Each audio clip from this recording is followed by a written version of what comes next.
Hello friends, this side Nupur and welcome back to my another video.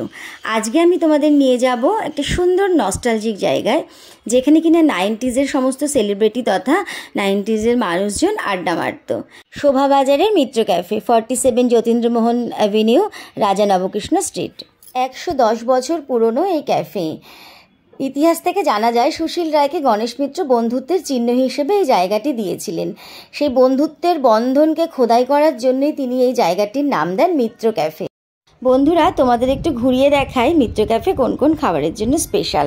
90s সময় থেকেই আমরাও সেই খাবারগুলোই নিয়ে বসেছিলাম। Fish cutlet, fish fry, chicken কবিরাজি, মাটন কবিরাজি, এই সমস্ত ধরনের খাবারগুলোর জন্য মিত্র ক্যাফে স্পেশাল। তো তোমরা যারা এখনও মিত্র ক্যাফেতে আসোনি, অবশ্যই একবার ভিজিট করো। মধ্য কলকাতার আবেগ, আভিজাত্য এই ক্যাফে। নতুন জেনারেশনকে অবশ্যই বলবো তোমরা এখানে এসে আড্ডা মারো, পুরনো কলকাতার গন্ধ তোমাদের মধ্যেও থাকুক। এরপর আমার ছেলেটাকে খেলা করানোর জন্য ম্যানি স্কোয়ারে ঘুরে বাড়ি ফিরলাম। তো এই ছিল আজকে আমার ভিডিওটা। ভালো লাগলে অবশ্যই একটা লাইক করবেন, পাশে থাকবেন। বন্ধুরা, তোমাদের সবাইকে ধন্যবাদ জানিয়ে ভিডিওটা আমি এখানেই শেষ করি। পরে আবার একটা নতুন ভিডিও নিয়ে তোমাদের সামনে হাজির হব। এখন তবে রাখি, টাটা।